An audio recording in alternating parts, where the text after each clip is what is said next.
The birds have been flying for more than 50,000 years, I think. We don't know. And yet they know their places. They know themselves.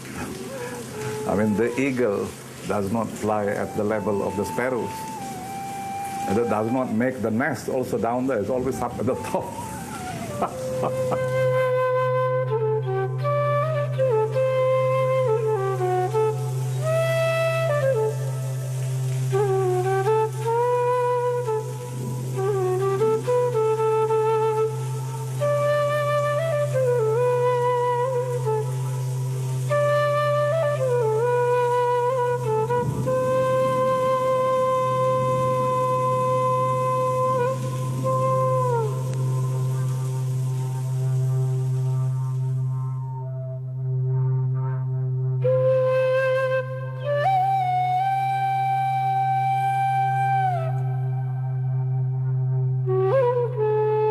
الرحيم والصلاة والسلام على أشرف الأنبياء والمرسلين وعلى آله وصحابته ومن تبعهم بإحسان إلى يوم الدين.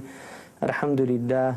نتشرف اليوم بمجالسة أحد أكابر علمائنا وفلاسفتنا السيد نقيب العطاس، وهو أستاذ عظيم في الفلسفة الإسلامية وكذلك في التاريخ ماليزيا وعدة أشياء أخرى. Syed Naquib al-Attas, first of all, I would just like to say that I have benefited immensely from your work. I've read all of the published work that I have that you've done. If you could perhaps really summarize what you think is the essential crises taking place right now in the Muslim world. I said it is the loss of adab, but of course the word adab that I'm using, I think I have understood it according to what I understand to be perhaps the very early meaning of that word. Adab is a reflection of wisdom, because this comes from the knowledge of the prophets. It is not something you get from universities or even from knowledge, because people sometimes have knowledge but have no adab. But therefore this adab, the way I have understood it and defined it, is it is acting in conformity with justice, yes? But I'm talking about the main justice as the virtue, actually, the final virtue, the culmination of all virtues. Already the Quran said, Inna Allah ya'murukum an tu'addul amanat ila ahliha wa idha hakamtum bainan nas an tahkumu bil adl. There are 4 terms already that are very important. First of all, amr. Yes, it is a command. It is a command. The command meaning something to do with commands and prohibitions. When you talk of command, you speak of law, because people are not living in a state of nature. Yes. You see? I mean, law can only happen when people have commands and prohibitions. And they submit and to so on it. and so forth. Yes. I won't go into the details of that. The second word is the ahli. Obviously, it refers to people who are experts, who are authorities. And the Quran mentioned ulul ilm, ulul absar, ulul albab. These are the people who are in authority. And of course, those set in authority above you could mean also just governments as well, isn't it? Yes. And then you have hakam. And that's where the wisdom comes in, because this is from hikmah, isn't it? Yes. وَإِذَا حَكَمْتُمْ بَيْنَ النَّاسِ أَن تَحْكُمُوا بِالْعَدْلِ. So this hakama, this wisdom, what is this wisdom really? The way I have understood, because I contemplated on these things, wisdom is the knowledge that tells you about the proper places of everything. Of course, all prophets have wisdom. The Quran said they are given the kitab wal hikmah. And some who are not prophets also were given wisdom. The Quran says, isn't it, that Allah subhanahu wa ta'ala gives wisdom to whomsoever He pleases. And those who are given that is given the very great good. The Quran mentioned Luqman as being given wisdom. And I suppose myself that some of these ancient philosophers, they were not Muslims, but they were given wisdom. Because wisdom, you have what I talk about the theoretical, I talk about the practical wisdom. I think in their case, their theory and the practice deals mainly with the world of empirical things, like Aristotle and so on. They are dealing mainly with things. I mean, it's obviously through wisdom that they elaborated and classified logic, knowledge. All these things must come from wisdom, from Allah subhanahu wa ta'ala. Although maybe they themselves did not realize that. They think it's coming from their own minds, yes? You speak about logic, you speak about genus, difference, species. Now, why? Of course, they observe. They can see that, you know, there are all kinds of things in this world. There are things that grow. There are things that, but then cannot move, like plants and so on. There are things that also grow, but they can move, animals and so on. And then from there, gradually you have genus, species, difference, isn't it? Yes. So all this is part of wisdom, obviously. Recognizing all yes, this and that's what I said, the knowledge of the proper places of things. That means everything has got a proper place. Yes. That also is from the Quran. The Quran says about this thing, that there is maqam ma'loom. Yes? And then, Ma minna illa lahu maqamun ma'loom. The Quran said Allah subhanahu wa ta'ala created bil haq. Haq means, of course, in English, very difficult. I always say reality and truth. Or true real, because that's what haq is. It's not just truth, it's also real. Yes. That means what we are saying is that the quality of truth is a reality also. It's not just relative. Truth is not just propositional. Yes. It's not a quality property of sentences. Yes. But also we are saying this ontological also. Yes. That things are already established in reality, and they have proper places. You see, and therefore wisdom is knowing how to deal with these things, to put them in the proper places in our minds.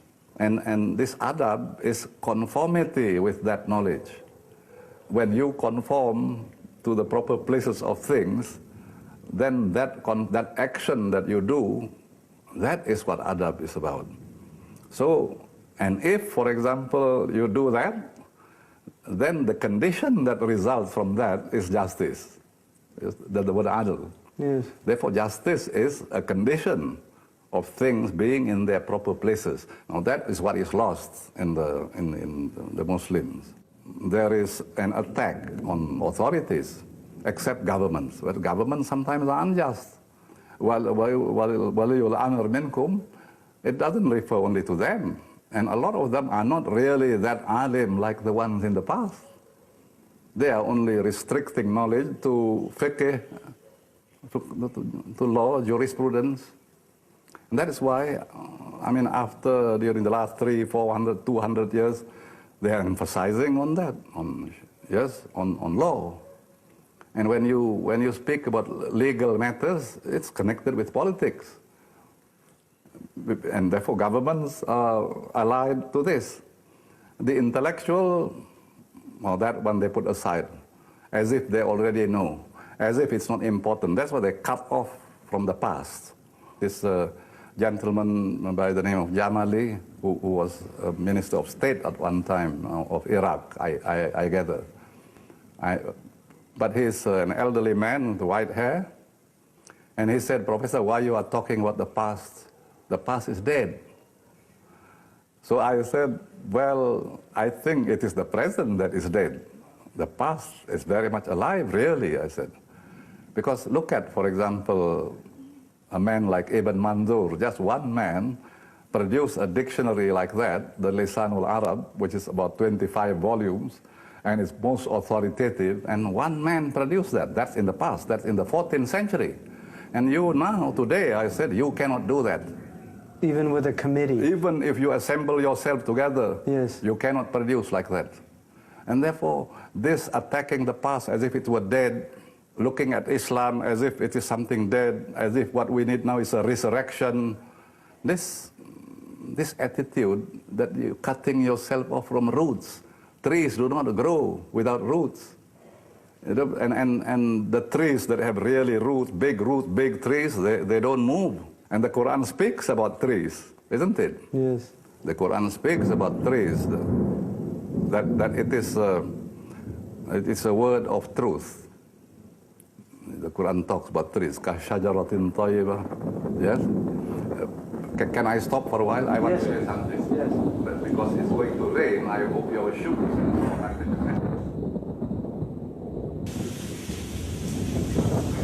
Why must he always translate Islam as submission, not the name for religion? Because people like some Orientalists now are saying the name Islam only now the Muslim realize that their religion is called Islam. In other words, it's a development. Because we are saying that they are have been developing. The name Christianity did not appear. It appeared later. It was given by their enemies, the Romans, who called them Christians. Then it stuck to them. The Hindus, the same thing. The others, they use the names of people, or they use the names of places, like the Hindus, like the Buddhists, use the name of, and they used to call us Muhammadans, because they think we are like them. And we always reject. No, we are not Muhammadan, we are Muslim.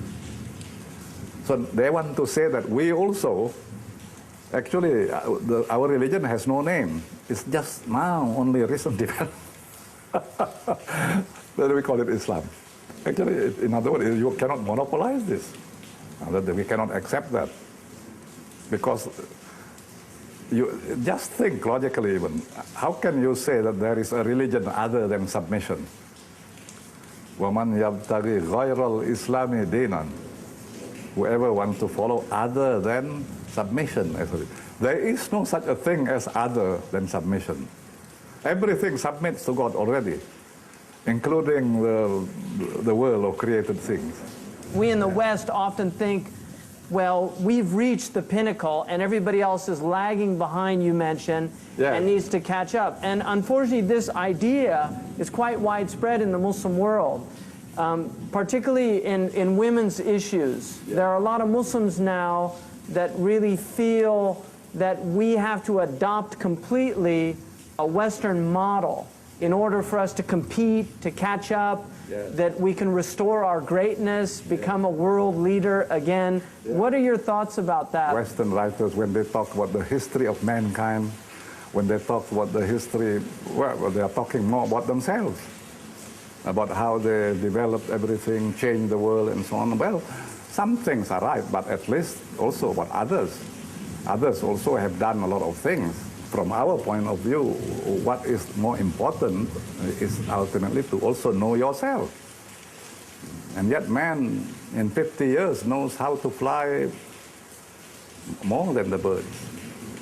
Yes, in 50 years, the invention of many things by man, he can fly to regions that birds' wings have never flown before. And yet, for example, he cannot control himself. Yes? How do you get that balance, though? Yes, we must have certain that knowledge of the Fardu Ain must be made compulsory and in a university environment at certain levels, at all levels, from down below, yes, to the up. That's the only way we can do. This does not mean that we will achieve a perfect balance, because I don't think perfection in that way can be achieved as such. We are not required to become perfect in that sense, isn't it? And we will try to ultimately, what is the purpose? To be happy, isn't it? Yeah. To achieve happiness. That's part of ethics. That's the goal of good character and ethics. That's what we mean by that. They said you cannot define happiness. We say we can define it, provided it is not restricted to the animal world. You can't define because you're talking about pleasure, pain, you're talking about continually changing, momentary, psychological. We're only saying that apart from that, there is a higher level of happiness, which is not those things. How do we know that? Then we'll say the only way first, let's define it by the opposite. what is the opposite of happiness? And that is misery, isn't it? Yes. And what is misery? Misery is a genus. And the species of misery, all kinds of suffering is misery. Now already when you talk about what is suffering, gradually you go not to the physical, but to something internal, isn't it? Ultimately, doubt is one of the greatest things about doubt. Ultimate matters about your ultimate, if you really seriously think about these things. Therefore, happiness is when you remove that doubt. Therefore, Islam talks about yaqeen. Islam talks about the nafs al-mutmainnah. And that's what happiness is, ultimately. Therefore, it is nothing to do with the momentary, or if it is there, it is permanent. Where do you think the role of women in this? Where do you think that fits? Yes, first of all, supposing I ask, is there anywhere any statement saying that women should not seek knowledge? Anyway, in the Quran or in the Hadith, is there any? No. So, then they should seek knowledge. It's the same. Yes, they should seek knowledge. That depends on them also. I think you should ask them, because some of them, I think I said yes, that perhaps some of them, certainly there might be some kind of choice and advice as well. I mean, maybe there are some branches of the sciences and knowledge and so on, but maybe they are not suited to that. But then you should ask them also about that. Yes. There are about medicine, there is a lot of knowledge, medicine, teaching, and so on. All these things women can do. Yeah, but I mean, military sciences, although I know now there are lots of women in the army in America and so on, but difficult to find a general up to that level, you know. In other words, equality doesn't mean, therefore, because a man can be a general, a woman can also be a general. I mean, this kind of idea of equality is not, that's not what equality is. This is not a time when Muslims all understand everything about Islam that they should understand. And I think somewhere in the Holy Quran there is a verse which says that all these laws can be practiced when Iman has become established.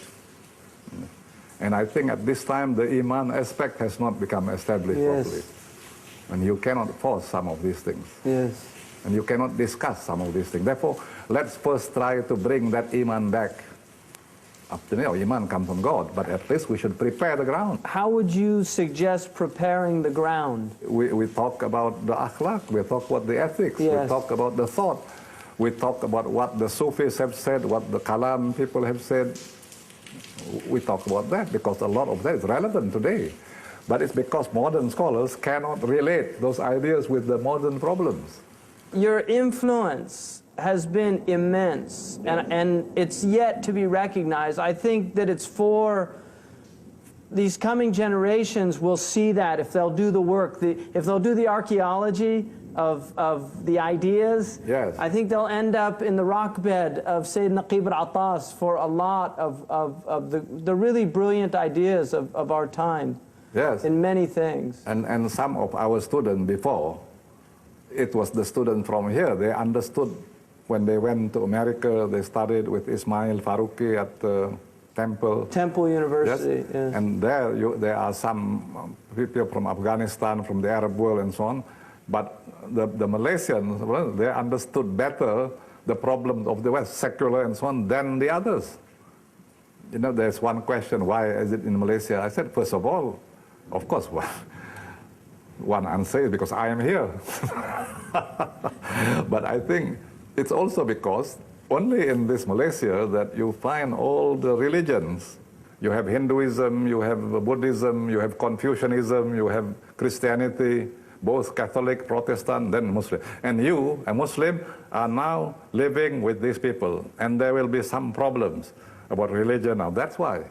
That's why we have to establish this. That's why the Muslim must know about their religion and about the others. And as much as them, or better if possible.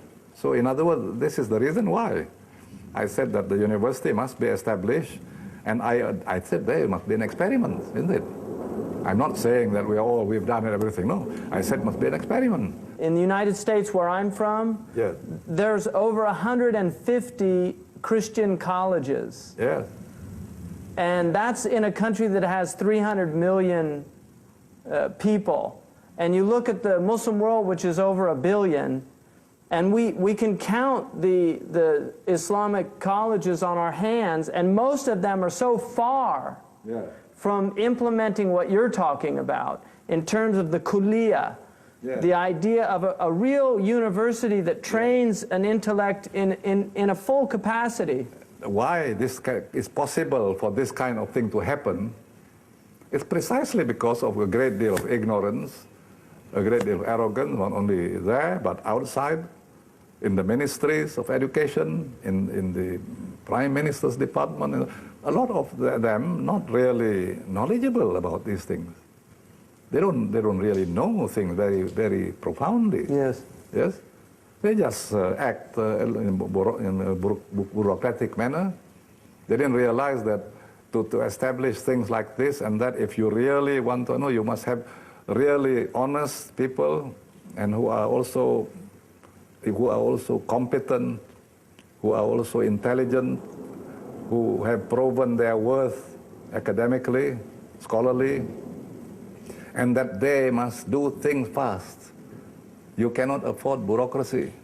There is a story, you see, in one of our Malay hikayah, they call it, about the tailor bird who makes very nice, fine nests.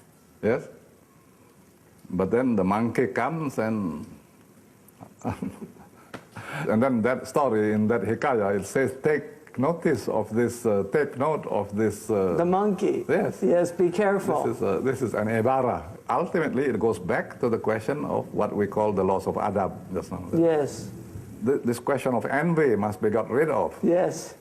Because the adab becomes wrong.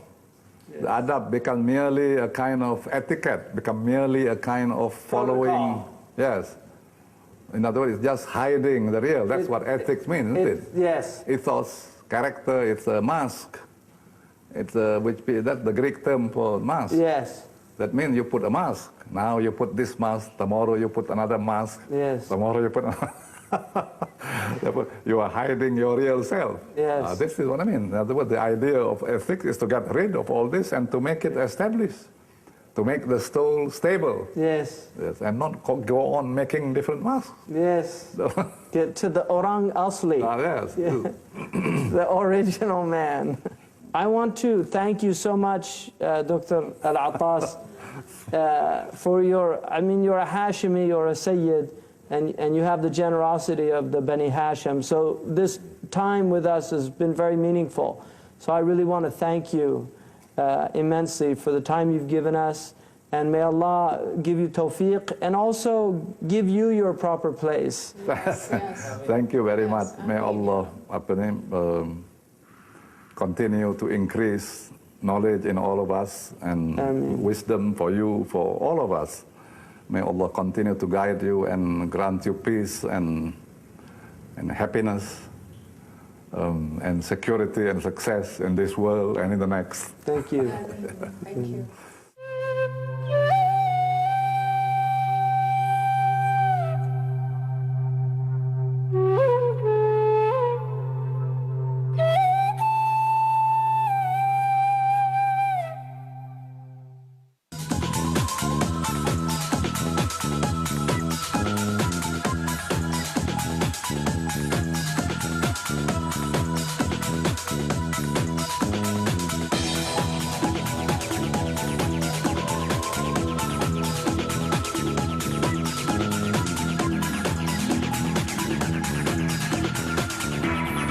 Thank you.